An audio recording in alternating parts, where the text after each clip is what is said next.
ஒரு வருஷம் கூட ஆகலை. நான் அந்த அனுபவத்துக்கு வேண்டி ஒரு வருஷம் கூட ஆகலை.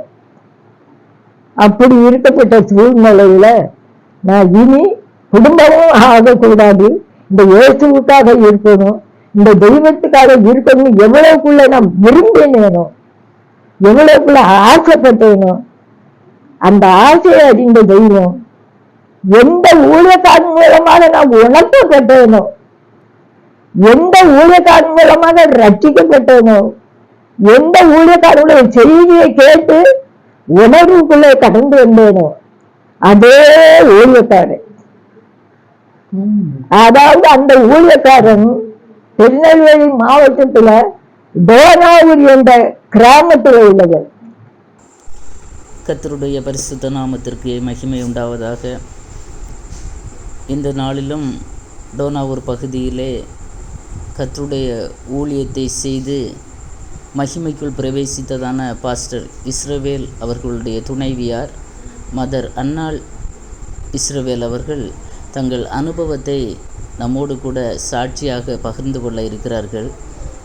பாஸ்டர் இஸ்ரவேல் அவர்கள் ஃபுல் காஸ்பல் பெண்டிகாஸ்டல் சர்ச்சஸில் நல்ல ஒரு போதகராக பணியாற்றி அந்த காலகட்டங்களிலே ஃபுல் காஸ்பல் பெண்டிகாஸ்டல் சர்ச்சஸில் வைஸ் பிரசிடெண்ட்டாகவும் அவர் ஊழியம் செய்து திருநெல்வேலி மாவட்டம் மற்றும் கன்னியாகுமரி மாவட்டங்களிலே அதிகமாக கர்த்தரால் பயன்படுத்தப்பட்ட ஒரு தேவ மனிதர். விசேஷமாக திருநெல்வேலி மாவட்டத்திலே ஃபுல் காஸ்பல் ஊழியங்களை ஸ்தாபித்து அந்த இடத்திலே மகிமையான ஊழியங்களை செய்து வந்ததான தேவ மனிதர் தன்னுடைய 48வது வயதில் விசுவாசத்தின் நல்ல போராட்டத்தை போராடினேன், ஓட்டத்தை முடித்தேன், விசுவாசத்தை காத்து கொண்டேன், இது முதல் நீதியின் கிரீடம் எனக்கு வைக்கப்பட்டிருக்கிறது என்கிறதான நோக்கத்தோடு விசுவாசத்தோடு கூட தன்னுடைய ஓட்டத்தை முடித்து கர்த்தருடைய மகிமைக்குள் பிரவேசித்து இன்றைக்கு இளைப்பாறுதல் இருக்கிறாங்க. அவர்கள் மறைவின் போது சகோதரி அவர்கள் வாலிப பருவத்தில் இருந்திருக்கிறாங்க. அவர்களுக்கு 6 பிள்ளைகள். அந்த பிள்ளைகளை அவர்கள் எப்படி கஷ்டப்பட்டு வளர்த்துனாங்க, ஊழியத்தின் பாதையிலே வந்ததான நெருக்கங்கள், போராட்டங்கள், மனிதர்கள் கைவிட்ட நேரங்களிலெல்லாம் கர்த்தர் கைவிடாமல் என்னை கனம் பண்ணுகிறவர்களை நானும் கனம் பண்ணுவேன் என்ற வேத வசனத்தின் அடிப்படையிலே அவர்கள் மிகவும் நெருக்கப்பட்ட காலங்களிலும் கர்த்தருக்காக நின்று ஊழியத்தை செய்து வந்த அருமையான சகோதரி இன்றைக்கும் அவர்களுடைய இளைய மகன் பாஸ்டர் ஜோன்ஸ் அவர்களோடு சேர்ந்து ஊழியத்தை செய்து வருகிறார்கள். டோனாவூர் பகுதியிலே இன்றைக்கும் மகிமையான ஊழியம் நடந்து வருகிறது. அவர்கள் தங்கள் அனுபவத்தை நம்மோடு கூட பகிர்ந்து கொள்வார்கள். அது இந்த காலகட்டத்தில் இருக்கிறதான ஊழியர்களுக்கும் விசுவாசிகளுக்கும் மிகுந்த ஆசீர்வாதமாக இருக்கும். ஆகவே இந்த வீடியோவை நீங்கள் ஸ்கிப் பண்ணாமல் கேளுங்க. உங்கள் வாழ்க்கைக்கு இது மிகுந்த ஆசீர்வாதத்தையும் நன்மையையும் கொண்டு வரும் என்பதில் எந்த சந்தேகமும் இல்லை. கர்த்தர் தாமே உங்கள் ஒவ்வொருவரையும் ஆசீர்வதிப்பாராக. ஆமென். கர்த்தருக்கு சோத்திரம். தேவ கிருபையினால கர்த்தர் என்னை இன்னும் ஜீவனோடு வைத்திருக்கிறபடியால் கர்த்தரை நன்றோடு சோத்தரிக்கிறேன். நான் இன்னும் ஜீவனோடு கூட இருந்து எனது சாட்சியை விதமாக விடுதலோடு சொல்வேன் என்று நினைத்தே பார்க்கவில்லை. அதற்காக மறுபடியும் கர்த்தரை சோத்தரிக்கிறேன். கர்த்தருடைய நாமம் மகிமைப்படட்டும். நான் ரட்சிக்கப்பட்ட அனுபவமே மகா பயங்கரமான ஒரு அனுபவம் தான். கர்த்தருக்கு சோத்திரம். எனது வாலிபத்தின் காலங்கள் சின்ன பிராயத்திலிருந்தே சன்மார்க்கமாய் வளர்க்கப்பட்டவள். பொய் பேச மாட்டேன், களவு செய்ய மாட்டேன், நேரத்தை வீணாக்க மாட்டேன், யாரிடத்திலையும் அதிகமாக நின்று பேச மாட்டேன். ஆண்களை லேசில பார்க்க எனக்கு விருப்பம் இருக்காது. அவ்விதமாக எனக்கு என் ஜீவியமே வித்தியாசமான நிலையில தான் காணப்பட்டது. நான் சன்மார்க்க நிலையிலே வளர்ந்து கொண்டு அந்த காலத்துல 65 வருஷத்துக்கு முன்னதாக அந்த கால படிப்பின்படி 8 வரையில படிப்பேன். கத்தரி சோத்திரம் 8 வரையில படித்தா உடனே ட்ரைனிங்கும் கிடைக்கும், வேலையும் கிடைக்கும். அந்த காலம் அது கத்தரி சோத்திரம். ஆனால் அதற்காக 8 முடிச்சுட்டு அதுல பாஸ் பண்ணி ட்ரைனிங்குக்கும் வேலைக்கும் எவ்வளவோ முயற்சி பண்ணேன். எனக்கு தகப்பனார் ரொம்ப அதுக்காக பாடுபட்டார். நானும் எவ்வளவோ ஆசைப்பட்டேன், நான் எப்படியாவது ஒரு உத்தியோகத்துக்கு வந்துடணும்னு ரொம்ப விரும்பினேன். ஆனால் தேவ சித்தம் ஒன்று இருந்தபடியினால எல்லாம் தோல்விதான், ஒன்னும் வெற்றி இல்லை. அப்படிப்பட்ட காலத்துல வீட்டுல வாலிபத்துல சும்மா இருந்தேன். அப்படி சும்மா இருக்கும்போது எனக்கு சந்தோஷம் இல்லை, எனக்கு நிம்மதி இல்லை. ஏன்னா நான் விரும்பினபடி எனக்கு ஒன்றும் வாய்க்கல. ஆகையினால நிம்மதி அற்றவளால், சந்தோஷம் இல்லாதவளால் இருந்து கொண்டிருந்தேன். ஆனால் எனக்கு அப்பா உண்டு, அம்மா உண்டு, அண்ணன் உண்டு, தம்பி உண்டு, அக்கா உண்டு, தங்கச்சிமாரு உண்டு. ஆக மொத்தம் என்னோடு 9 பேர் உண்டு, எல்லா வசதியும் உண்டு. ஆனாலும் நான் விரும்பினபடி எனக்கு ஒன்றும் கிடைக்காதபடியினால எனக்குள்ள சந்தோஷம் இல்லை, மகிழ்ச்சி இல்லை, நிம்மதி இல்லை.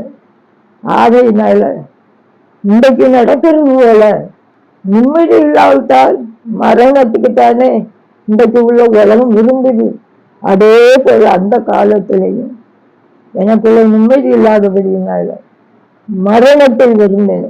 நல்ல வாலிபம்,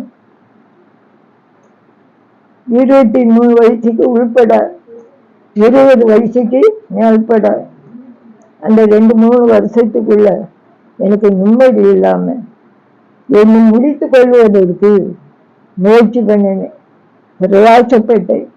அதற்காக ஒரு நாள் எங்களுடைய வீட்டால் யாருக்கும் தெரியாம மரணத்தை தேடி போனேன். எங்களுடைய கிராமம் திருநெல்வேலி மாவட்டம் முக்குடலுக்கு தெற்க ஒரு குக்கிராமம், சின்ன கிராமம். அந்த கிராமத்துல வாழ்ந்து கொண்டிருந்த அங்க இருக்கும்போதுதான் இப்படிப்பட்ட ஒரு சூழ்நிலை. நான் உடனே என்னையே வெறுத்தபடியினால, நிம்மதியை இழந்தபடியினால நான் மரணத்தை தேடி ஊருக்கு புறம்பே கடந்து போய் எங்க வீட்டாருக்கு யாருக்கும் தெரியாம ஒரு கிணத்துல போய் சாகும்படியாக நின்றேன். கிணத்து விளிம்புல நின்று கொண்டு இன்றைக்கு நமக்கு மரணம் அப்படின்னு சாக போற நேரத்துல எனது தாயார், ஒரு நல்ல தாயார், அவர்கள் 9 பிள்ளைகளுக்காக நல்லா செபிக்கிற தாயார், அவர்களுடைய ஜெபத்தையும் அவர்களுடைய நான் செத்து போனால் அவர்கள் படுகிற வேதனைகளையும் அறிந்த கர்த்தர் அந்த ஜெபத்தை கேட்டு, தாயினுடைய ஜெபத்தை கேட்டு அந்த நேரத்துல கர்த்தர் என்னோடு பேசினார். கிணத்து விளிம்புல நின்று பிடிக்க போற நேரத்துல, மகளே இன்றைக்கு நீ மறித்தால் எங்கே போவாய், உன் ஜீவன் எங்கே போகும் அப்படி என்று ஒரு எனக்குள்ளேயே ஒரு சத்தம் ஆவியானவர் பேசினார். கர்த்தர் பேசினார், என்னை உருவாக்கின தெய்வம் பேசினார், எனக்குள்ளே பேசினார். கர்த்தருக்கு ஸ்தோத்திரம். அது ஒரு சத்தமாக எனக்கு ஒரு அதாவது ஆச்சரியமாக இருந்தது. அந்த சத்தத்தை அது கேட்ட உடனே அந்த சாகனம் என்ற எண்ணம் போயிட்டு, அது தேவ சத்தமா இருந்தபடியினால அந்த எண்ணம் மறிக்கணும், சாகணும், இனி இருக்கக்கூடாது என்ற எண்ணமே கம்ப்ளீட்டா போயிட்டு உடனே எப்படி யாருக்கும் தெரியாமல் அங்க போனேனோ அதே போல யாரும் அறியாம வீட்டுக்கு வந்துட்டேன். ஆமா, வீட்டுக்கு வந்த பிறகும் நான் யாரிடத்திலையும் அதை தெரியப்படுத்தல, சொல்லவும் இல்லை. எனக்கு இன்றைக்கு வயிறு அதிகம், இதுநாள் வரல, நான் சொல்லவும் இல்லை. நான் ஊழியத்திலே வந்த பிறகு சாட்சியாக சிலரிடத்திலே சொன்னது உண்டு. கர்த்தரை சோத்திரம். எங்க அம்மா அப்பாவுக்கு தெரியாது, என் கூட பிறந்த யாருக்கும் தெரியாது. நான் மதிக்கணும்னு திட்டம் போட்டதும் அந்த மரணத்திலிருந்து விடுவிக்கப்பட்டு வந்ததும் யாருக்கும் தெரியாது. கர்த்தரை சோத்திரம். அவ்விதமாக வீட்டில இருந்து கொண்டிருந்த காலத்துல வீட்டுல இருந்தேன்.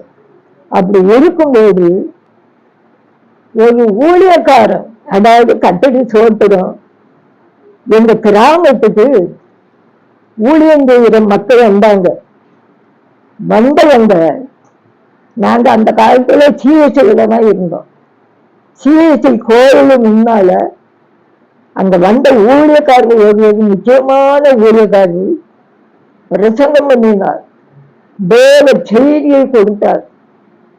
அவர் கொடுத்த செய்தி எனக்காகத்தான் இருந்தது. என்னோட கட்டை தெளிவா பேசக்கூடிய ஒரு நிலையை கட்டை உண்டாக்கினார். அவர் பேசினார், நீ எவ்வளவுதான் சன்மார்க்கத்துல ஜீவித்தாலும், உலகமே உன்னை புகழிப்பாய் பேசினாள், மனம் திரும்பாவிட்டால், ரட்சிக்கப்படாவிட்டால், இயேசு என்ற தெய்வத்தை உன் இருதயத்தில் ஏற்றுக்கொள்ளாவிட்டால் உனக்கு பயங்கரமான நரகம் இருக்கு. அப்படி என்று அவர் பேசினார். இந்த கஷ்டத்தை உனக்கு சகிக்க முடியாமல் நீ உலகத்தை விட்டு கடந்து போவாயானால் பயங்கரமான நரகம் இருக்கு. இயேசுவை ஏற்றுக்கொள்ளாவிட்டால், உண்மையான தெய்வமாகிய இயேசுவை நீ ஏற்றுக்கொள்ளாவிட்டால், உனக்காக இரத்தத்தை சிந்தின, உனக்காக ஜீவனை கொடுத்த, பரலோகத்தையும் பூலோகத்தையும் உருவாக்கின தெய்வம் உனக்காகவே உலகத்தில் வந்து இரத்தத்தை சிந்தினாரே, அதை நீ உணர மாட்டாயா என்று அந்த ஊழியக்காரனை கொண்டு பேசினார். இன்றைக்கு நீ இயேசுவை ஏற்றுக்கொண்டால் என்னை போல பாக்கியவாட்டி யாரும் இல்லை.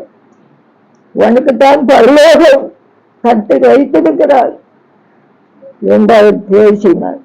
கர்த்தருக்கு சோத்து. அது எனக்காகத்தான் என்பது அந்த செய்தி. நான் சந்தோஷமாய் அன்றைக்கு ரொம்ப சந்தோஷப்பட்டேன். வீட்டுல போய் ஜெபிச்சேன், ஏசப்பா, உன்னை தாய் பாவத்திலே கற்பம் பிடித்திருக்கிறாள் என்று வேத வசனம் எழுதப்பட்டிருக்கு. நான் இந்த 20 வயசு வரையிலையும் எவ்வளோ பாவம் செய்திருப்பேன். ஆமா, என்னே பார்வையில நான் நல்லவளா இருந்தாலும் தைரியம் சொல்லியிருக்கேன், தாய் உன்னை பாவத்திலே கற்பம் பிடித்திருக்கிறாள் என்று. ஆகையினால இவ்வளவு காலமும் எங்க ஜீவியத்தில ஏற்பட்ட பாவங்களெல்லாம் நீங்க மன்னிக்கணும் ஐயா, அவைகளெல்லாம் எனக்கு வெளிப்படுத்தணும் ஐயா, அவைகளெல்லாம் எனக்கு உணர்த்தணும் ஐயா, எனக்கு காண்பிக்கணும் ஐயா. அப்படி என்று தெய்வத்தை நோக்கி ஜெபித்தேன். தெய்வத்தை நோக்கி அவயமிட்டேன். தெய்வம் கேட்டார். அதாவது சினிமாவில் எப்படி படம் வருமோ அதே போல எனக்கு எல்லாவற்றையும் உணர்த்தினார், காண்பித்தார். அந்த மூலமாக என்னோட கொஞ்சம் கூட பேசினார். கர்த்தரை சோத்திரம்.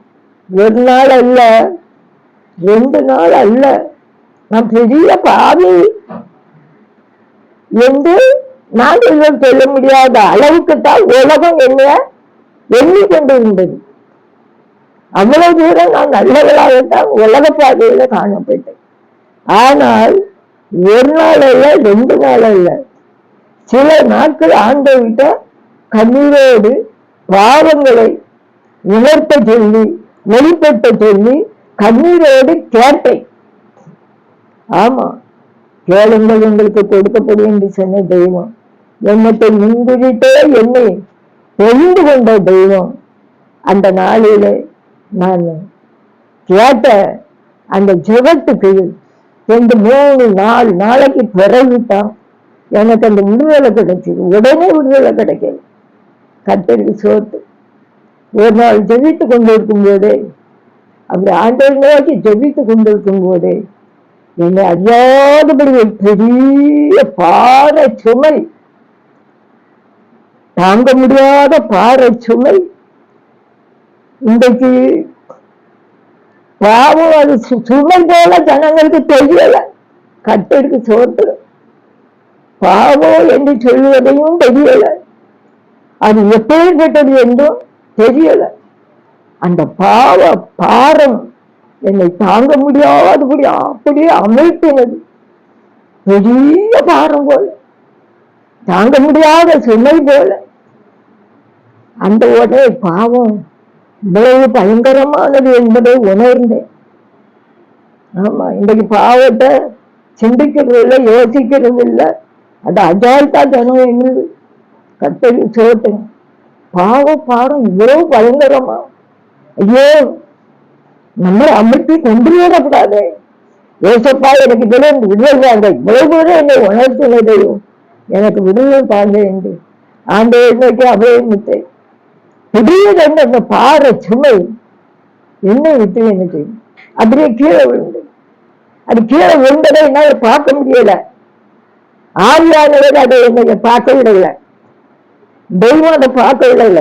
அது என்னை விட்டு கீழே விழுந்து எனக்கு லகு கிடைத்த பிறகுதான், லேசு கிடைத்த பிறகுதான் அதை உணர்ந்தேன். ஓ, பாவம் நம்ம பயங்கரமா அமிழ்த்தி கொண்டு இருந்திருக்கு. அதுதான் நம்மளை மரணத்துக்கு என்ன செய்ய ஆரம்பிச்சது, கொண்டு போய் பார்த்துது. கத்த ஜெயிக்கிறார், பாதுகாத்தாரு. அந்த பாறை சுமை கீழே விழுந்த பிறகு எனக்குள்ள வந்த சந்தோஷத்தை நான் சொல்லவே முடியாது. அந்த சந்தோஷம் உலகத்துல கிடைக்கவே கிடைக்காது. அதனால கத்திரிக்கை பிள்ளைகளை கோடி கோடியா கொடுத்தாலும் அந்த சந்தோஷம் கிடைக்கவே செய்யாது. நான் என்னுடைய அனுபவத்தை வச்சு சொல்ல முடியும். பெரிய சந்தோஷம், பெரிய மகிழ்ச்சி என்னால் தாங்கவே முடியாது. கத்தரி சோத்தும் ஆண்டவரை மகிமைப்படுத்தினேன். ஏசப்பா, பெரிய சந்தோஷத்தை வச்சிருக்கீர்கள் ஐயா, பெரிய மகிழ்ச்சியை வச்சிருக்கீர்கள் ஐயா. நான் இவ்வளவு காலமா அறியாம போனேன்னு என்ன பெரிய சந்தோஷம். அப்படி என்று கத்தரை சம்பந்தத்தில் அதிகமாய் நன்றி சொன்னேன். கத்தரை சோத்தரிக்கிறேன். அதன் பின்பு அந்த சந்தோஷம் வந்த பிறகு எந்த நேரமும் அந்த தெய்வத்தோட உரையாடு, அந்த இயேசு கிறிஸ்துவோடு தான் உறவாடி கொண்டிருப்பேன். அந்த இயேசு கிறிஸ்துவோடு கூட எப்போதும் பேசி கொண்டிருப்பேன். இரவுலையும் பகலையும் எனக்கு தூக்கமும் வராது.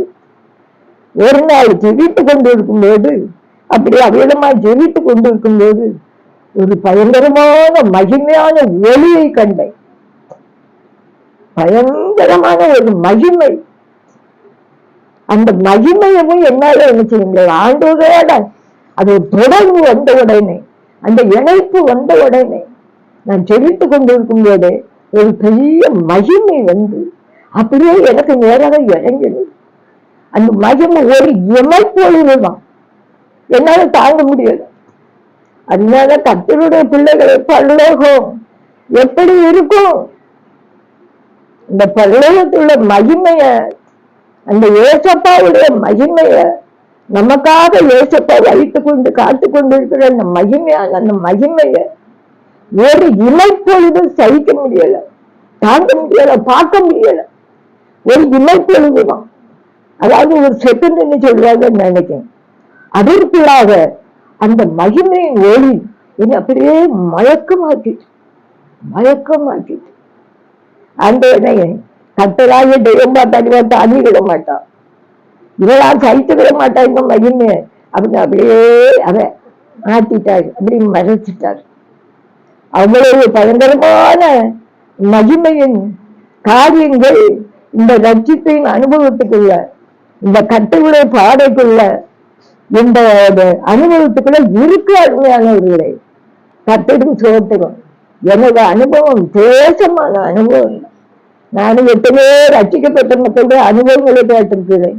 ஆனா இதை போல இதற்கு ஒத்த அனுபவம் பவுலுக்கு, பரிசுத்த பவுலுக்கு அவரு மணிக்கணக்காக அனுபவிச்சாரு. கீழே வென்று இருந்தாரு கத்தருக்கு சோத்திரம். அதே காரியம். ஆனா நான் அனுபவிச்சேன். இயேசு என்னை ரட்சித்ததையும் அனுபவிச்சேன். அவர் பாவத்துக்கு விடுவிச்சதையும் நான் என்ன செய்தேன், கண்டேன். எனக்கு மீட்பு தந்ததையும் நான் என்ன செய்தேன், பப்ளிக்கா தெளிவா கண்டு கொண்டேன். அது போனதுல எனக்கு சந்தோஷம் கிடைச்சதையும், கட்டளை இயேசு குறித்து எனக்குள்ள வந்து கொண்டதையும் வந்து விட்டதையும் நன்றாக உணர்ந்தேன், நன்றாக அறிந்தேன்.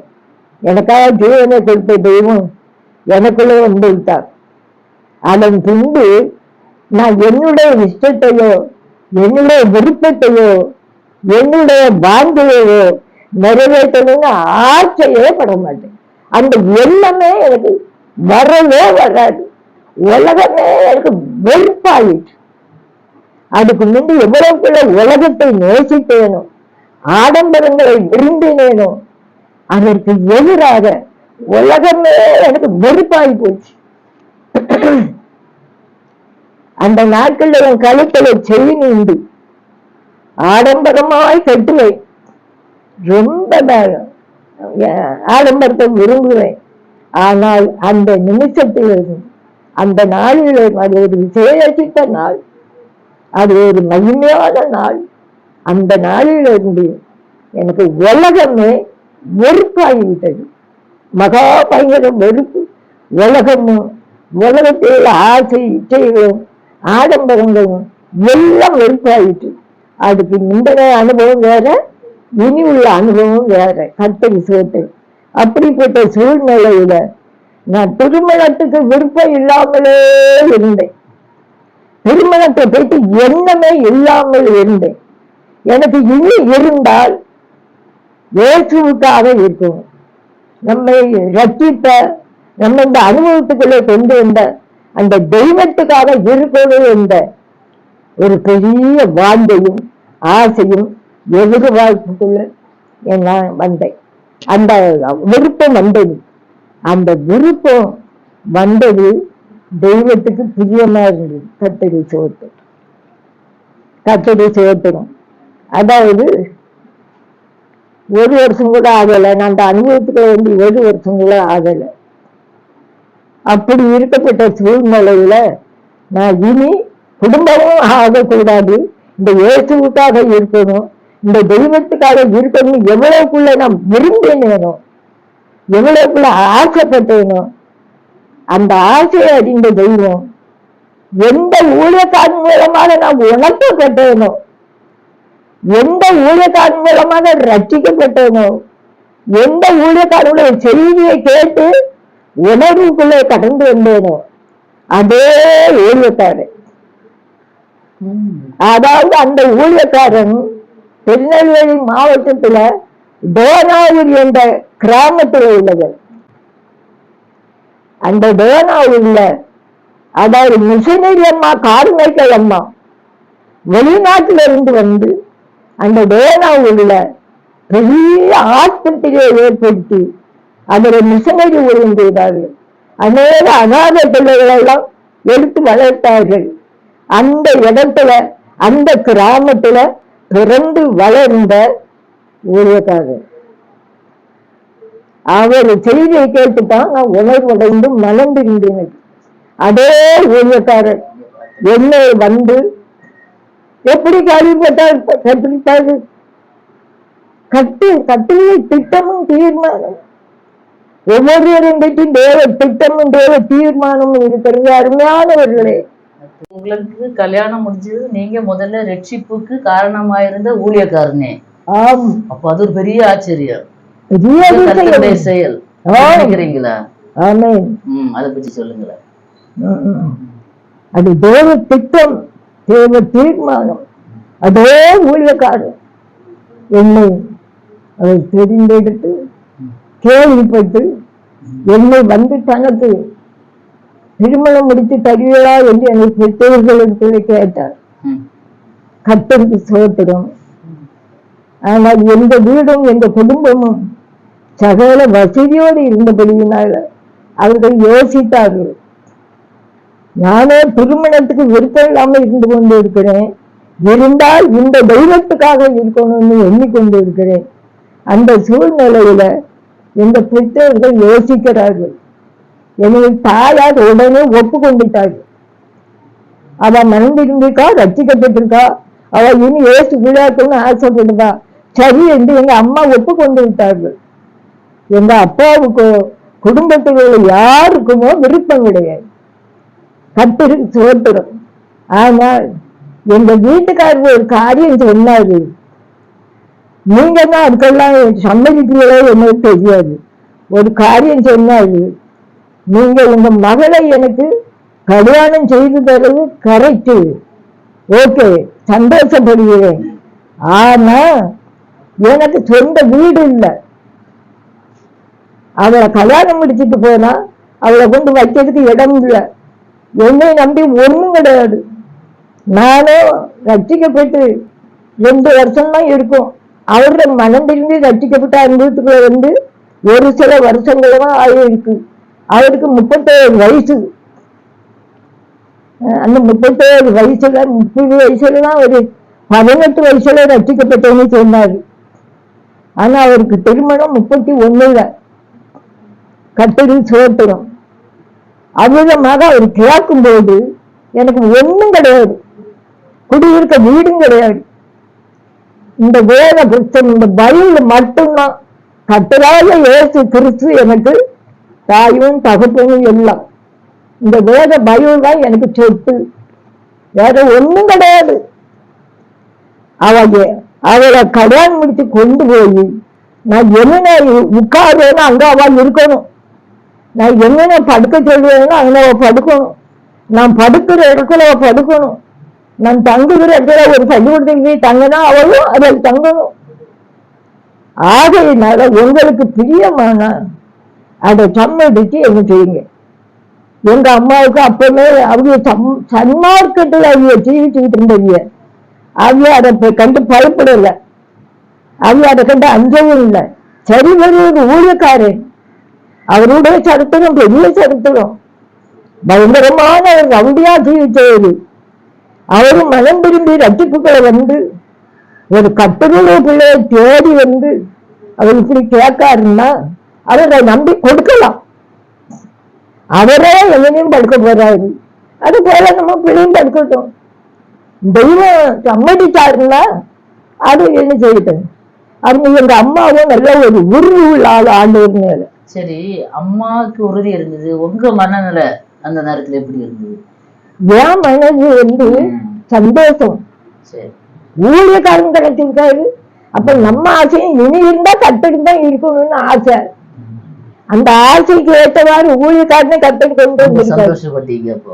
நானும் அங்கீகரித்தேன், நானும் திருப்பி கட்டுக்கிட்டேன். எனக்கும் நிம்மதிதான், சந்தோஷம்தான்.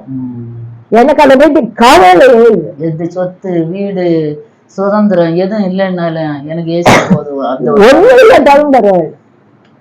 அவர் ஏசு கிறிஸ்துக்காக இருக்காரு, நாமளும் ஓகே. அப்ப அந்த வாலிபத்திலேயே உங்களுக்குள்ள கரெக்டா அந்த கர்த்தருடைய அந்த ரட்சிப்பின் சந்தோஷம் பூரணப்பட்டிருக்கு, அப்படிதானே? பயங்கரமான அனுபவம், எங்க ரட்சிப்பின் அனுபவம். அதோடு கூட திரும்ப ஒரு மகிமையும் காட்டிட்டாரு. அதுக்கப்புறமா கல்யாணத்துக்கு சம்மதிச்சீங்க. அதுக்கப்புறமா சேச்சி அது மட்டும் இல்ல, ஒரு வசனத்தை கொண்டும் பேசினாரு என்கிட்ட. எந்த வசனம் ஞாபகம் இருக்கா? 46:11 இல்லையா? 46:11 வசனத்தை கொண்டும் அதை உறுதிப்படுத்தினாரு. சரி சரி, அது வாசிக்கணுமா? கர்த்தரின் சோத்தை உறுதிப்படுத்தினாரு. எனக்குள்ள உள்ள பாந்தேவும் அவரு அதே ஊழியக்காரனை கொண்டு வந்து என்னை சந்தோஷப்படுத்தினாரு, நிச்சயப்படுத்தினாரு. என் ஆலோசனையை நிறைவேற்றும் மனுஷனை தூர தேசத்திலிருந்தும் வரவழைக்கிறவராய் இருக்கிறேன். அதை சொன்னேன், அதை நிறைவேற்றுவேன், அதை திட்டம் பண்ணினேன், அதை செய்து முடிப்பேன். ஆமென். அப்போ கர்த்தர் உறுதிப்படுத்தினார் உங்களுக்கு. உராய்ஞ்சுகிற ஒரு பட்சியை கிழக்கில் இருந்தும், என் ஆலோசனையை நிறைவேற்றும் மனுஷனை தூர தேசத்தில் இருந்தும். இப்போ கர்த்தர் சொன்னார், அதை செய்வார், அதை நிறைவேற்றுவார். அது உங்க அப்படியே நீங்க நம்புனீங்க, விசுவாசிச்சீங்க. ஆமா, அப்படியே நான் நம்பினேன், அப்படியே அதை விசுவாசிச்சேன். எனக்கு அந்த லட்சணத்தை கிடைச்சது ரொம்ப சந்தோஷம். ஆமா, அவரை பார்த்து அவருக்கு இருந்து கேட்டது ஒரு பக்கம் சந்தோஷம். இந்த வசனத்தை கொண்டு கொஞ்சம் கூட ஒரு உறுதிப்படுத்தினார் ஆண்டவர்.